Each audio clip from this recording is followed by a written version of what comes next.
Welcome back to Fine Margins. I'm Bella. And I'm Ben, and in today's episode, we're going to be recapping silly season and all the driver movements that happened between the teams. Yeah, we're also going to go over all the regulatory updates that have come through in the summer break. The major political debates, and there have been many, that's happened in the sport lately. Yeah, also like an update on where we are as a quick reminder in the Driver and Constructors Championship going into this race and what's possible for teams in their positions. A quick brief of Spa and a look at the track. And then, of course, race predictions as well as championship predictions as we are halfway through the season. So let's kick off with a silly season recap that I think started with a bang. If you don't know, then you're going to know.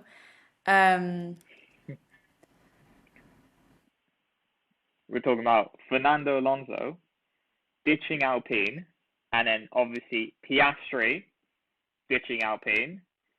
And ending with McLaren just cutting Ricciardo when he said he was committed to the team for the rest of his contract. It's been fun. Yeah, it kind of started on a high, right? With Vettel leaving, Yeah. and then it was like quiet, and everyone was like, "Where's Piastri going? Who's going to take his seat? There's an F2 driver coming up." And then it ended on a high. Yeah, and then who else has a seat at the moment? Albon confirmed with Williams. Albon, yeah. So essentially, the people that don't have a seat at the moment confirmed are Tsunoda, Joe, Latifi, Schumacher, and is that it? Ricciardo now. And so the question is who has seats available, right? Technically, which is Alfa Romeo have one seat, the AlphaTauri have one seat, Haas have one seat, Williams have one seat, and of course McLaren have one seat, and Alpine have one seat. So where do we think people are going, and what's the opportunity here? Because let's remember, we're not just talking about the drivers that are on the grid as it stands. We're also talking about the drivers that could be coming up. So you're hearing names like De Vries, Piastri, Sargent, Logan. So why don't we take it team by team, starting from the bottom? So Williams, who do we think can fill the Latifi seat, or do we think he's going to stay? I don't think he's going to stay. Because I think but he's such a good driver. I feel like he's going to win this championship. Yeah, he's such a go Tiffy. I think 3-4 years ago, when F1 wasn't worth as much as it now with the new TV rights contracts and obviously Drive to Survive and the growing popularity of the sport, I think Williams needed him to survive because of the money he was bringing in. But I think in today's climate, I think they should be able to make enough money by themselves. And then if they manage next year to put out a more competitive car, obviously the higher you up in the standings, the more money you're going to bring back. And then you're going to have to look at Latifi, where he doesn't perform that well. 95% of the time. Yeah, absolutely. I mean, they might be. My gut feeling is Logan Sargent. I think if depending how he finishes this F2 year, an American driver, a talented American driver. I think he's third in the championship right now. Especially when there's 3 upcoming American races potentially next year, which would be a pretty crazy rookie season. But obviously, originally they probably thought Piastri was going to fill that seat, and that's, I don't think, on the cards. So another person maybe to look at as a potential, though I don't think he would take them, is De Vries. So it would be between De Vries and Logan Sargent. For those that don't know who De Vries is, Ben, you know more than I do. He's last year's Formula E champion. And he's part of the Mercedes Academy. And he performed very well in F2. Exactly. And a lot of people think he deserves a seat, because he's a talented driver. But I think it depends on how well Logan Sargent finishes his I F2 agree. Because he is young. So he might need another year Yeah. in Formula 2. Yeah, exactly. But Williams is kind of that team to do that. But yeah. And then I think moving on to like AlphaTauri, obviously Tsunoda's the person that people are not sure. We did see Helmut come out during the summer break. So Helmut is running the Red Bull youth driver junior academy, and obviously is Christian Horner's bestie, two peas in a pod. And he was basically saying, well, like essentially Gasly, it was illusions that Gasly's not going to have a seat after this current contract renewal runs up. So that won't be for 23, it'll be after, because he's saying, well, Tsunoda is matching his pace. But then also people are saying, well, Joe had a better season than Tsunoda. Tsunoda, it's his second season in F1. He should have done better, been a bit more reliable. Like, even though he's quick, like, is he ever going to move up into the Red Bull? Because AlphaTauri is a Red Bull testing team for junior Red Bull drivers. So let's say just this season, Tsunoda's seat probably will be taken by Tsunoda. They'll probably renew. But other options we think, right, would be... The thing is like Red Bull has a pretty bad pick of junior drivers at the moment, right? They've got so many. Like 4 or 5 people in F2 right exactly. now, and none of them are good. There's a big, Daruvula has big support because he's an Indian driver, and there's quite a big market for Formula 1 in India. Iwasa. He's not Iwasa Japanese, but Tsunoda's also Japanese, but Tsunoda's better. Yeah. You have to say. And then there's Lawson, who's 8th in F2. Lawson, they're all average. Honestly, they're great, average. Yeah. So it's like look at Piastri. He won last year, and he doesn't have a seat this year. I understand it's more than just how well you perform on track. It's like what you bring off track. But none of them are good enough, unfortunately. But would there be any inter-team driver changes? So like Daniel's not going to go to AlphaTauri. Joe's not going to go to AlphaTauri. They would only take a young driver. Yeah, because of the Red Bull driving. They don't really care about the form. So the only I could see, maybe Mick Schumacher joins the Red Bull Academy, joins AlphaTauri. Maybe that's a possibility, or maybe the same thing with Joe, joins the Red Bull Academy if they think he's that good. But I think what they know what they have with Tsunoda. We know he's fast on his day, but we know he does lack a lot of consistency. Yeah. And he's a bit hothead. No. Very He doesn't hothead. ever swear. He never swears. So I think they'll probably stick with him because they know he's a talented driver. But also the team principal of AlphaTauri has a sweet spot for Tsunoda. It's a very unexpected duo, but they have a bit of a sweet spot for him. Well, the same thing with Gasly and Tsunoda being besties. Yeah. But I also think there's no point cutting him now when Gasly's gone next year. Exactly. Gasly's leaving. Yeah. It's just a matter of time. Yeah. Unless Perez is finished next year. That could have been such an interesting plot twist, though, had Gasly not re-signed so prematurely. Though I understand why. Well, he could have been. He could have been at Alpine as he's from Belgium, right? Who, Gasly? Yeah. He's French. Is he? Okay, well, as a French driver, I think. Anyways, either Belgium or French. As a French driver, as a French driver for Alpine, a French team. Yeah, which actually, while you're speaking about Schumacher, so AlphaTauri, basically we think Tsunoda's going to stay.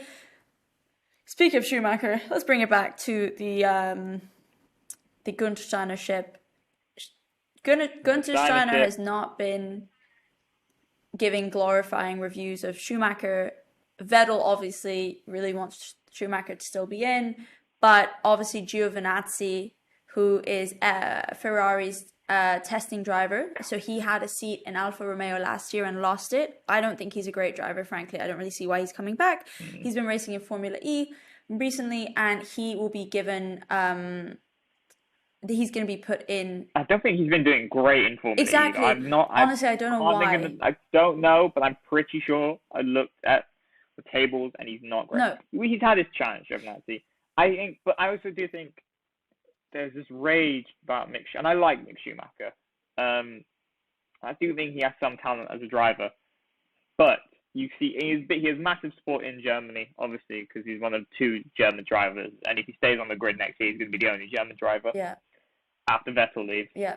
And you have this, and obviously because of who his dad is, his massive support, and they're all like, "Oh, he should leave. He needs to go to a better team. Yeah. He needs to do this. He needs to do that." Yeah. And it's like, I love the kid, but he's only scored points twice. Yeah.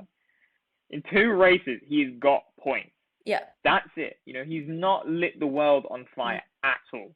Before he scored his first points at Silverstone, I think, everyone was like, this kid's not it, Everyone doubted him massively. And I think they obviously overreacted to what he did. But, he had issues. He's crashed a lot this year, twice, and badly damaged the car twice at Jeddah qualifying, I think, and at Monaco. Yeah. And for a team that doesn't have a lot of money, the thing is though, it's obviously like then you come back to like what teams are allowed to do, and Haas is they have to have, especially because the Ferrari gives them the engines and a lot of the kind of technical side of the car. One has to be taken up by a Ferrari junior driver, which at the moment is Schumacher. And when Günther Steiner was asked that, he was like, "No, that doesn't come into it. It's just me and Jean making a decision." So who knows? Maybe it's not going to be. Point is that seat could be open. I just don't know who would take it. The Haas isn't a bad car, so no, and especially if they follow the Ferrari design car, I think they'll be a continuously consistent car. But I mean, I think I saw some stuff that maybe Ricciardo, because his options are limited. Ricciardo, and he said, I think the thing that makes the most sense is Alpine, obviously, because he has relations to the team and people love him, and he has a lot of marketability. Ricciardo, and they don't have that many options. Alpine, I think, but I think Haas is an option for Ricciardo. Yeah, absolutely. But the thing is, and the thing is, like, people saying to Ricciardo, like, do you think you could see yourself going into another motorsports like area? And he was like, I only see F1 as an opportunity for me. So I think he would take a lesser F1 team rather than change sports entirely. But obviously Giovinazzi is in a picture. He said, I don't really know why though. People love him, obviously, with the man bun and the long hair. He also brings sponsorship. Like Daniel is a diversified guy. He's great in the US. He has his YouTube channels. Like, from a marketability perspective, Haas could do well with him. After the awful. Listen, people love. Well, not people. Ferrari loved Giovinazzi because he was an Italian driver, and we don't have many Italian drivers. I wonder why. Throughout the history of Formula One, and it's very weird considering the involvement of Ferrari and how big they are in the history of most sports in Formula One. How bad their drivers are at the moment. There's not that many good Italian drivers. No. But people have stuck by with him because he's Italian and he's the first of this, blah blah blah. And the truth is, he's not. He on his day he was fast. He is fast on his day. But he's just not on his day. Exactly. I think it comes back. The reason I think Giovinazzi is even in the picture is because Ferrari's like, oh, well, we need a Ferrari type of driver. He's our testing driver. I don't know. Anyways, point is like, Haas is kind of open. It could be Ricciardo. I think you think it's going to be Ricciardo. I don't think it will be. I'd be really surprised. What, in the Haas seat? I hope it's not Giovinazzi. I'd be so sad if he came back in. Yeah. I think Schwartzman, who's the Ferrari test driver, and second in F2 Callum in 2021. Callum Ilott, second in F2 in 2020. Marcus Armstrong is in F2 now, but he's 13th and sucks. So, again, it comes down to junior drivers, but none of them seem ready. Yeah, I don't know. I don't see De Vries or Piastri going that way. But, yeah. So maybe Ricciardo, let's see. Step back. I think for Piastri, the only team that makes sense is McLaren. Yeah. And I say this because you had the Alpine seat. They're a good team, Alpine. They have issues, but they're fourth in the championship right now. So they overtook McLaren. Yeah. So actually, just on that, it doesn't make sense to give up the Alpine seat unless there's massive internal issues so with the this is team the thing. that was not documented. This is the thing. There was a super. I mean, I don't know. Like, there's two things on that I think are a little bit gossip and probably a little bit contentious, but I think it's worth raising. So, we've grown up in France, and I love so many things about France, but I also worked with French companies, and sometimes the cultural clash and the ways of working can be there, and I think potentially that was seen by CEO of Alpine's approach to negotiations, and I think a complacency level, and like having Alonso not confirming, and then having Piastri and knowing that if Alonso goes, you need Piastri and not confirming, and like there's a level of like arrogance. I don't know if that permeates within Alpine. I can't say because effectively they're a British-based team, but if the cultural like top-down thing is French, if you're not French, sometimes it's really hard to like merge with that. However, I'll say this really quickly. I was listening to BBC's Checkered Flag this morning, and they made the argument that maybe Ricardo, and I don't think this is true, and I think it's stipulation, but they made a really interesting thing. They were like, maybe Ricardo is a toxic teammate because he was at Red Bull, then he wasn't happy, moved quite quickly at peak, then he was at Alpine, Renault, doing well, and then moved really quickly, and then he's at McLaren, he's not happy, and he's really, like, everyone compares his career to Alonso's career in terms of, like, I mean, obviously Alonso was a lot more successful winning 2 Grand Prix, but, like, moving around, being a quick driver, but moving around and not really being that trustworthy, and I don't have a stance on it. Like, I think Ricardo seems pretty straight up, but, like, it's an interesting take that it's not the team's fault, it's his fault. But then again, like, there's so much drama there, like, you can't take that as fact at all. I think 2 points. Firstly, one on the Alpine management issue. I mean, it's worth also mentioning how Alain Prost left the team. Decorated French driver, and he was advisor to the team, and they had an ugly split up, and they kind of cut him out. Impossible, no. The Ricardo situation. Allez les bleus. And I think to the Ricardo situation, I think I don't think he's a toxic teammate, because obviously he's a very nice guy and everyone's loved him. Lando loved him, Max, Nico Hülkenberg loved him. I think Ricardo, and you do need a bit of this as an athlete, because you need that confidence. I do think he thinks he's a better driver than he actually is. Because he always kept saying, I just need a championship winning car and I can win a championship. I don't think Ricardo, and I know obviously we're very far from his Red Bull, prime days, and he was fantastic in those days, and they didn't have a car that was as fast as Mercedes. That's very true. Yeah, absolutely.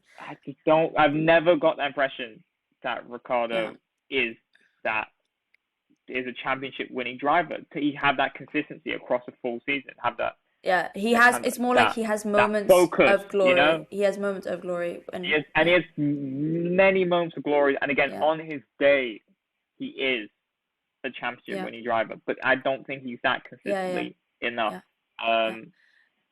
I'm conscious we spent 20 minutes on just the driver transfer market. So like, let's like wrap this section up so people actually listen into what they came for, which is the Spa debrief. So Alfa Romeo, Joe, I think he's had a good rookie season. I think he's staying. Just for people's knowledge, like other potential drivers, I mean, again, these are our stipulations, they might not be true, but it's the Theo Pourchaire, who's a junior driver, and he's second in F2. He's young, he's very talented, he's called the like Sauber-backed wonder kid, but he's very young, he's only 18, and then of course Callum Millett, again, second in F2 in 2020, and the reserve driver for Alfa Romeo. He currently races in IndyCar, people don't think he'd move from that, apparently he's doing very well. And then, that's all of the spots, isn't it? Yeah. And then McLaren, probably Piastri. Yeah. If not Piastri, Zach Brown, and I think Zach Brown's gonna race. Colton Herta may have said, because in IndyCar, McLaren have an IndyCar team. Yeah. And they've done a bit of a Piastri situation elsewhere. They poached a driver at long-term team. I can't remember his name. Yeah, there was some debate. And then one of the drivers one of the three drivers came out and said that either Pato Award, their other IndyCar driver, or the driver they tried to steal from another team, came out and said Zach Brown, he promised this F1 seat to a lot of people, basically, unfairly. So I think all the IndyCar drivers have a shot. I think Pato Award's probably the most likely because I think he's doing the best. Yeah. I think he's second in the championship in IndyCar. I don't follow IndyCar don't really follow it, but I do keep up with some of the standings. With all these driver transfer between motorsports, we should probably everywhere. Jesus. Yeah. We should know everything. Every sport is chaos. Yeah.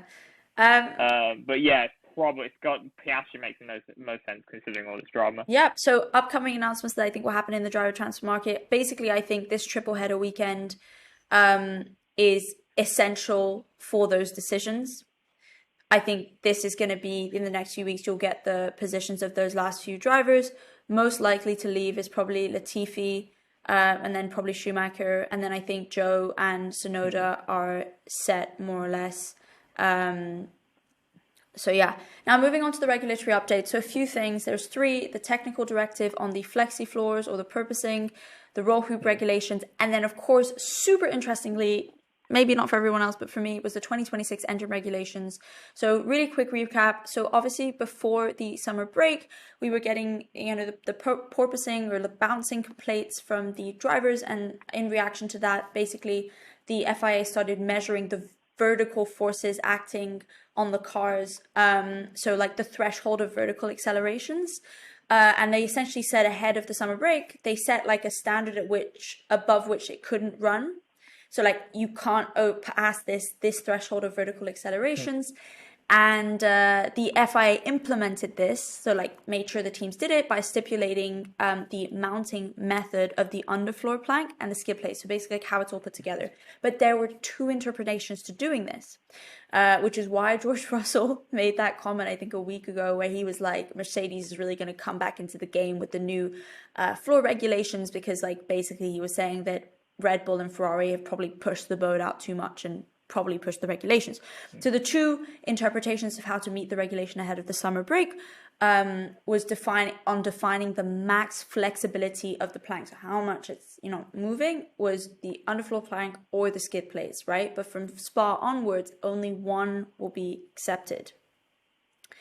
So for those that are interested, and then for those that are not, please skip forward 15 seconds. Essentially, the floor edges will be raised by 15 millimeters. So basically, the specificity of defining these regulations has been now narrowed. Like there's no debate here.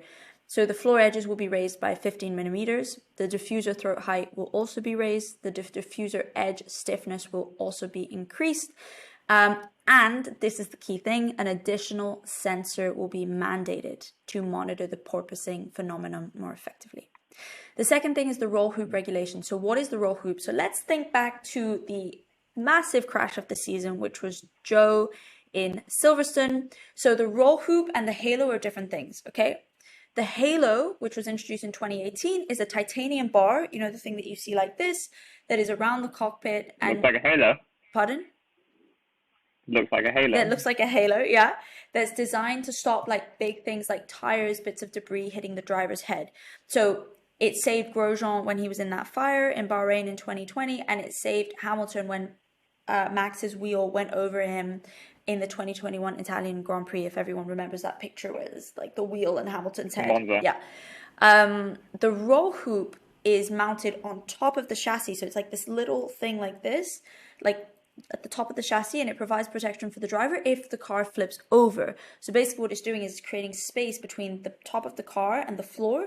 So if the car is upside down, the driver can get out, because otherwise they wouldn't have any space. So basically, following Joe's crash in Silverstone, safety standards for the roll hoops were approved as part of the 2023 technical regulations. So basically like making the roll hoop more effective. I'm not going to go through those changes, but basically, yeah, like I think just to make that, the way that the car was spinning and how it like got stuck into the ground, it was just to make it even safer than it is, because obviously you could see the speed at which that car could be flipping up and down. Now, finally, the 2026 engine regulations, super interesting. I think they're going to be good. So 4 pillars of these regulations. Number 1, maintain the spectacle. So basically, don't lose the performance in the racing that we see.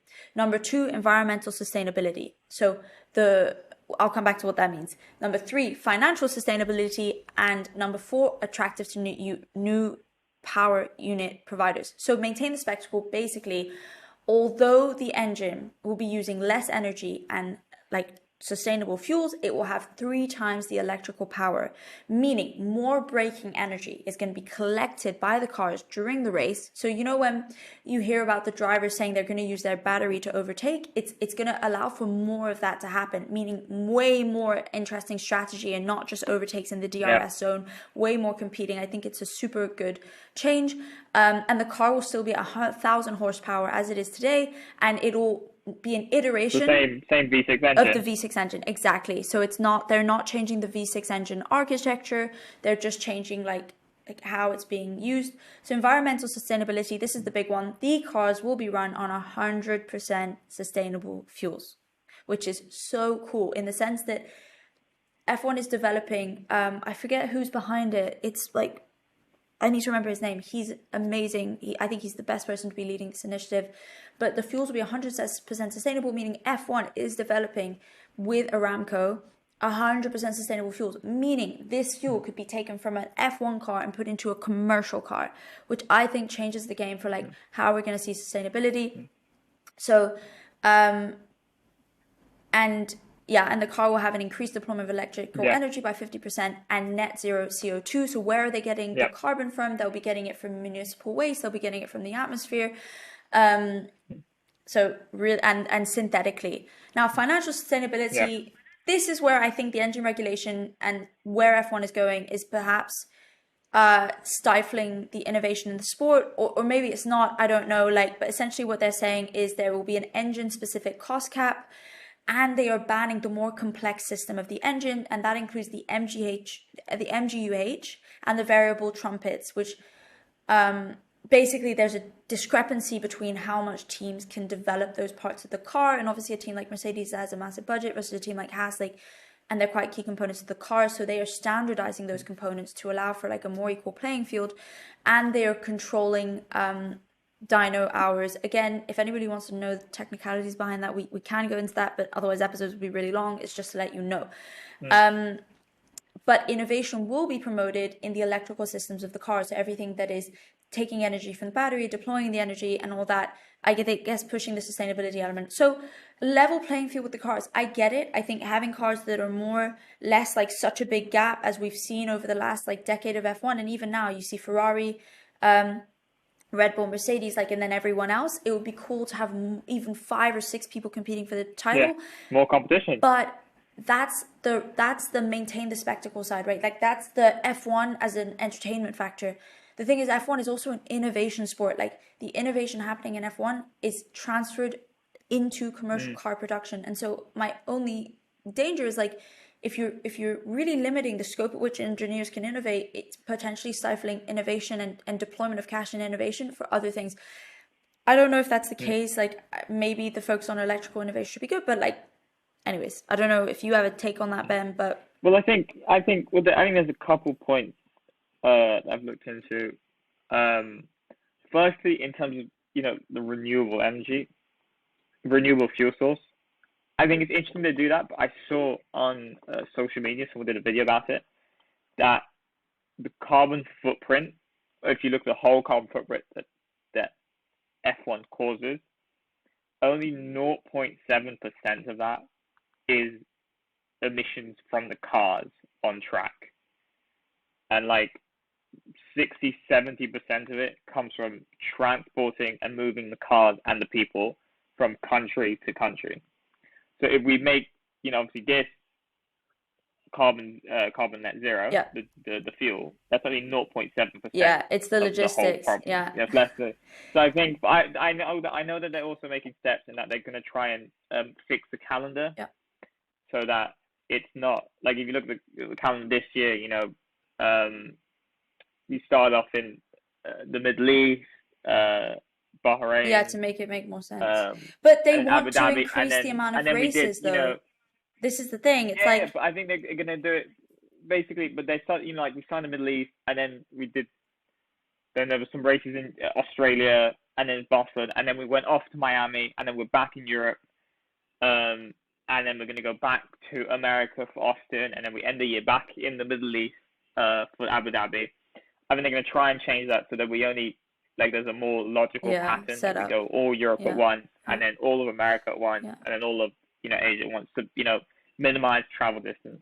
I think the second point is, they announced this if no one's heard the news, Audi are entering as a power unit manufacturer in 2026. But they were asked a question. There were some heads of Audi's, as well as the dude who's the head of the FIA, who I cannot remember his name. Mohammed Ben Sulayem. Yes, that's his name. It was it asked, like, with the new engine, because obviously they're entering in 2026 when the new engine regulations come into play. And obviously there's a bigger element of the battery now, and it's like, well, firstly, like, why are we turning into Formula E basically? Like, why didn't you guys want to enter Formula E? Because Formula E is wholly battery powered cars. And then you came in and said, well, obviously there's a bigger element in everyday life of electric powered cars like Teslas and stuff like that. But there's still, like, millions and millions of fuel based cars. And doing this renewable fuel source is now a potential option for fuel based everyday, people's cars, road cars in the future, which I did think was interesting. But we'll look into the debate of the new power unit regulations in the future. Exactly. So that was the fourth. You gave me a nice little segue there. That was the fourth part, which is the attractive. They want to make the new engine regs basically make it very attractive to new power unit manufacturers. So make it possible for newcomers to join sport, which brings us super nicely into the debate there, which everyone should follow because the drama is hilarious, which is basically like the debate around who should be joining the sport and in what way. So F1 wants more engine manufacturers, right? But what has been going on is Andretti, who are a massive motorsports team, they compete in IndyCar. They compete Formula in E, IndyCar. They compete in Formula E. They compete like across the motorsports field. And some other single-seater forms, but mainly IndyCars are their bread and butter. And obviously Mario Andretti was a former F1 driver. Mario Andretti was a world champion, the only American world champion in 78. I think. And then his son Michael raced in Formula One. It wasn't a successful, but they had a lot of success in IndyCar. They started Andretti Autosports. So basically, like we did, if no one's seen the last episode, we talked about this a lot, So but yeah, basically they're a team with a lot of racing experience, and they don't produce cars, so they're only really here for the love of the sport because they've got racing family. But they want to enter as a team, basically. They want to as an 11th team, while Audi have entered as a power unit manufacturer. But there's also reports that they're going to buy 75% of Sauber, which is the Alfa Romeo team, so they could link with the Alfa Romeo. Which is funny because Andretti tried to do that last year and got blocked, and then so that's why they offered, well, let's just bring in our own team. So I'm not sure how they took the news. But it was funny because once that announcement, once that announcement came out, like more Andretti stuff resurfaced, where Stefano Domenicali, who's the CEO of F1, was like, we don't see the need for an 11th team. We need to protect the franchise as it is. We need new engine manufacturers. So, that's why you hear the names of like Porsche and Audi. But basically, it's just this debate between, okay, fine, Porsche, Audi, massive conglomerates, can help with the engine manufacturing, have the resources to develop innovation. But we've said this before, and we're not going to go over the whole episode we did before about Andretti versus F1 and Toto and all the reasons as to why they should or shouldn't be in. But long story short is like, yes, Andretti doesn't have the same manufacturing ability or size as an organization, but they have the love for motorsports, and I think they could bring a really new dynamic to the team and two American drivers. Not that drivers should be picked by nationality, but anyways, whereas Audi and Porsche bring a whole other side, and as Toto Wolff says, you need to show the value you're bringing, and we don't think Andretti will bring as much value they'll be taking away because they'll be diluting the franchise. But large corporates leave when the going gets tough, like Audi are in Formula E and they're about to leave and they're joining when the regulations are going to be sustainably focused. Like, what's the debate here? And it's again between the like maintain the spectacle, which would be like having a team like Andretti could maintain the spectacle with 3 American races next year, or like the innovation piece and like the infrastructure, or is F1 a snobby European club, as Andretti said? But like European whole debate there, really interesting to see that. Whole debate there, but so obviously, so I think obviously, I think it's easier to enter as a power unit manufacturer than it is to enter as a whole team. But obviously, there's reports of Audi they might partner with Alfa Romeo and Sauber to be an own team. And then Porsche as well. Apparently, they have a deal. In the rumors with Red Bull. Well, they just re-signed with Honda, so I think Porsche is down the line, kind of thing. Maybe. Yeah, but I think you could be like, you know how before Aston Martin was their own team, it was Red Bull, Aston Martin. So maybe it's something along those lines. But it's also another interesting fact is at the press conference today, the people that were representing Audi and Volkswagen, Porsche and Audi both belong to Volkswagen, so they're part of the same company basically. And the questions came up, like, are you going to pull resources together? Are you going to join together? It's like, no, they're going to be. If Porsche join F1 as well, they're going to be a completely independent team, power unit manufacturer, whatever, to Audi. Like they do in Le Mans, they both compete in Le Mans, Audi and Porsche, and they're completely independent teams. They don't share anything, overtly at least. So yeah, it's an interesting thing that both two car brands that belong to Volkswagen are going to be now entering the sport independently. While Andretti can't get a sniff, but yeah. We've covered a lot of that already. Yeah. So if anybody wants to know more about that debate, look, recaps are on TikTok, and the full episode on like literally everything about that is on on Spotify. But super interesting, and I think just part of the bigger picture as to where is F1 going, which brings me to the Spa track. So Spa, which is a track, I mean, it's one of the OG. For those that don't know, it is one of the OG tracks of F1. The drivers love it. It's always kind of one of those races that's a bit crazy, and I'll explain why by the track setup, but long story short is they're like with Monaco, another OG track. There's debates as to whether it'll be on the calendar for next year. And yeah, like you're just getting stuff like drivers saying everything's about money and like, where's F1 going? And I don't know where F1's going, because in some ways they really do stuff to like maintain the spectacle, as they say, and then other stuff they don't. And like, yeah, but overall, the track experience generally in F1 needs to be improved from a consumer perspective. But you know what, we'll do a whole other episode on that. But yeah, the point is like there is debates as well as to why tracks are being taken off and not put on. And there's the rumors about Spa, and drivers are like, why? Like, we love this track, you know, same as Monaco. Like, why would you ever take it off? Which I think is really indicative to the disparity between what the FIA and F1 are thinking and the drivers themselves and potentially the consumer in the middle. But the track, so it's in Belgium, it's 44 laps, it's 7 kilometers, there's 2 DRS zones, and currently the lap record is held by Valtteri Bottas at 1 minute 46 seconds, 2.86.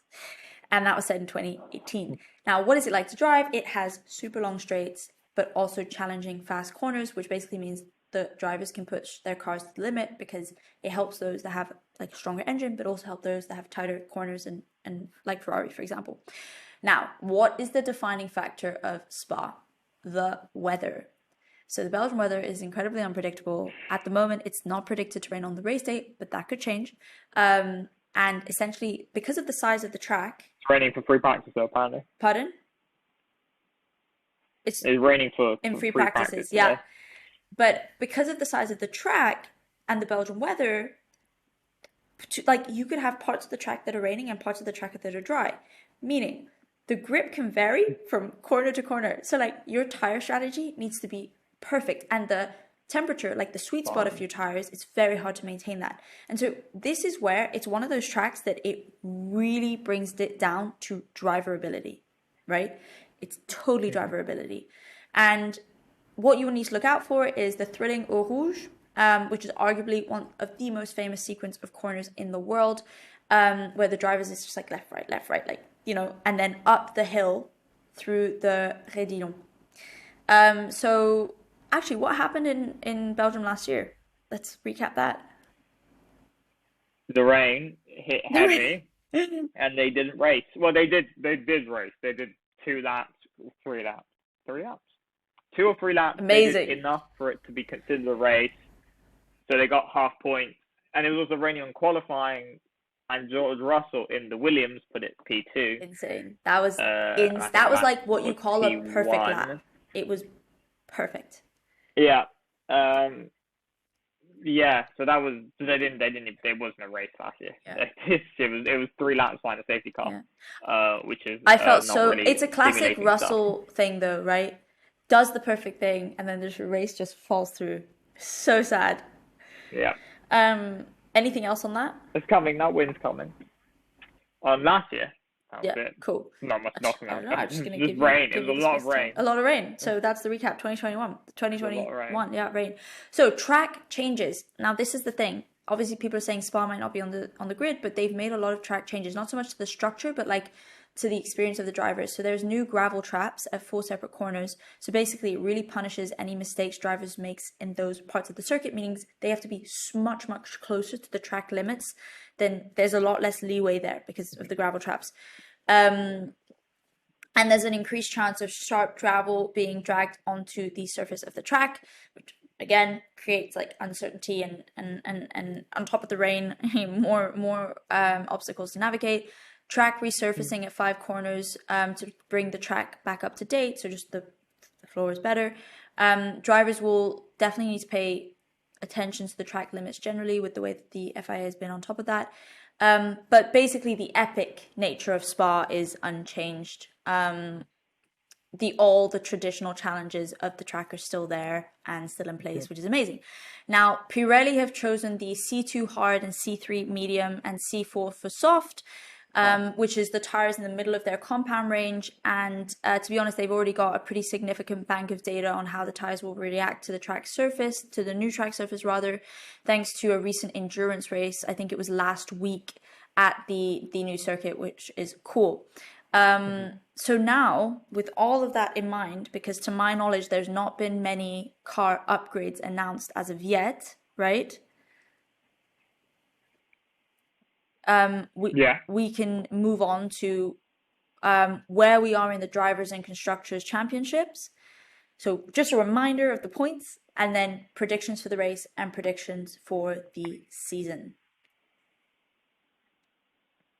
So right now we got obviously Max leading very comfortably, to Charles second, Sergio third, George Russell 4th, Carlos Sainz 5th, Hamilton 6th, Lando 7th, Ocon 8th, Valtteri 9th, Fernando Alonso 10th, Magnussen 11th, Ricciardo 12th, and then who cares about the rest? Let's be honest.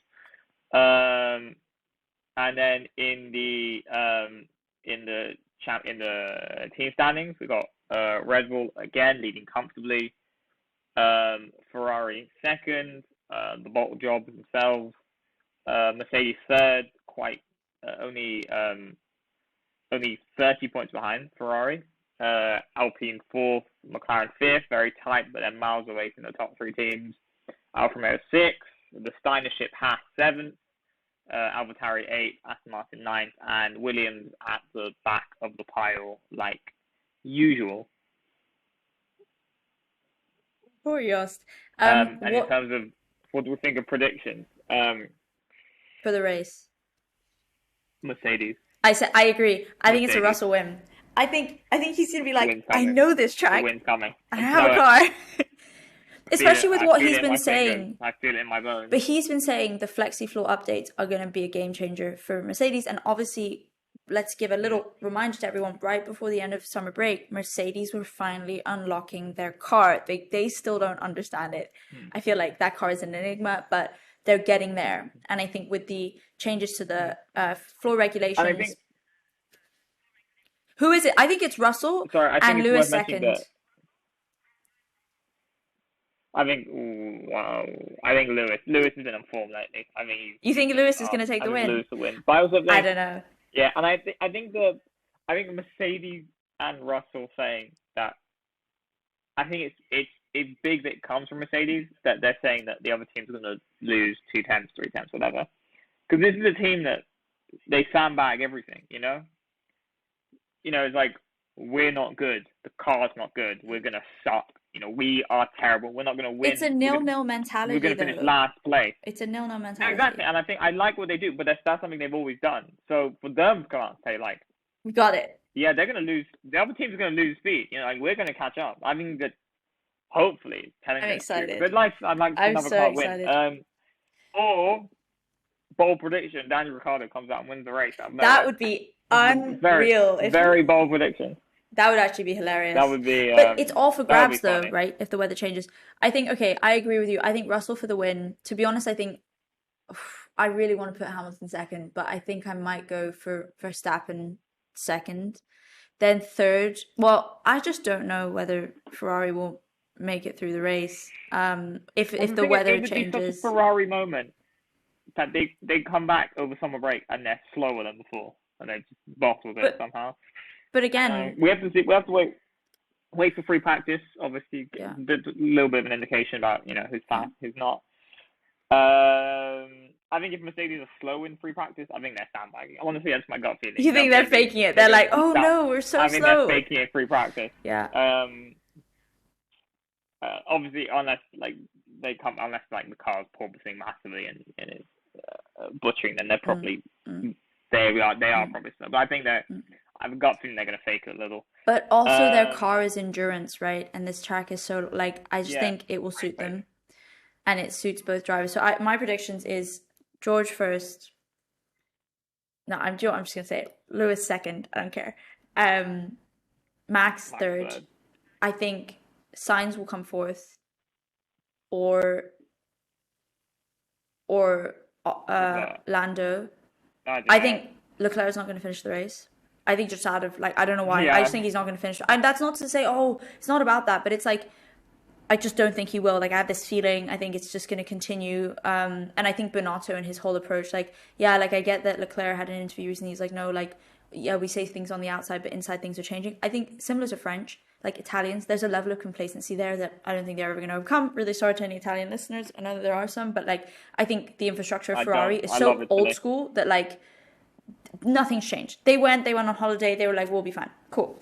So it's obviously more complicated than that. There's obviously changes that have been made. I just don't think that they, in 2.5 weeks, they've stepped up to Red Bull or Mercedes. Those are my predictions for the race. Contentious? Who knows? What do you predict? Ideally, I don't know what my top three is. Who's your top three? I think. Oh God. Ricardo first. I think Lewis. I think Lewis Ricardo first. Magnussen second. Schumacher third. No. That house Plot is coming. I'll feel it. I think.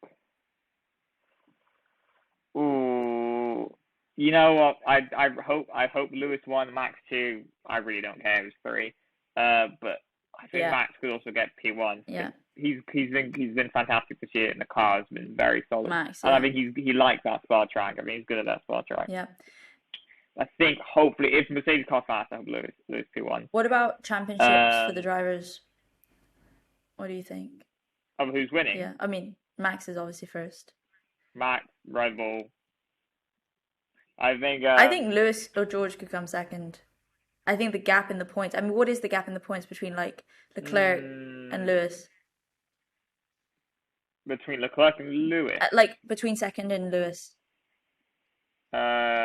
It is 178, 146, 32 points between Lewis and Leclerc. I think he can come back. 20 points between Russell and Leclerc. I think it's a Mercedes driver in second. I don't know. I think Leclerc wins a couple races in the last 9 races. I think Mercedes have a chance to pipe second though in the Constructors. In the constructors, because Yeah. I think Sainz has been lagging behind the points because he's fifth. Russell's above Sainz. I don't know, not all of it's Sainz' fault. It's a lot of DNFs and starting from the back of the grid because of engine penalties, because they've reached their quota, because it's Ferrari and they hurt to support if you do support Ferrari, which thankfully I don't. So I think constructors. Obviously, I think it's a Red Bull. We know. Yeah, it's Red Bull first.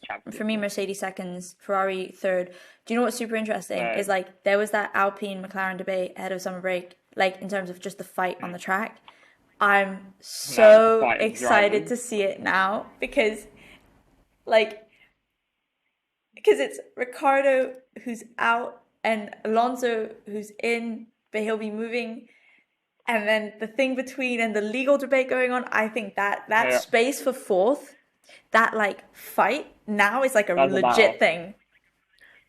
I think McLaren's going to take that fourth position. Because I think Ricciardo has something to prove now, like massively. No, maybe, but I think Alpine's had the faster car all year. They've just suffered a lot more DNFs. McLaren are a bit like Mercedes. The car hasn't really broken down this year. And I think Daniel's really maybe he'll have something to prove, but he struggled. I don't know. I've got no confidence in the guy, unfortunately. I think Alpine will pipe that fourth spot. I hope not. Okay, so that's where we have it. That's it. Thank you for listening. This was a long episode, but to be honest, there was a lot to cover. If you'd prefer shorter episodes covering smaller topics, please just give us comments. Something that would be super helpful is if you actually give a rating to this podcast, ideally an honest one. I'm not looking for you to put 5 stars, but it's more like any ratings help. If you're watching on YouTube, give a like. And if you can't be bothered to listen to us for an hour, fair enough. Follow us on Instagram, TikTok. I'm very funny on TikTok. Twitter, LinkedIn if you're a maniac. What else do we have? Email us if you're a freak in the sheets. You know, do what you want. This podcast we're is everywhere. PG. And now look out for our race debrief on Sunday. It will always be out on a Sunday evening before your commute on a Monday morning. Thank you very much, everyone.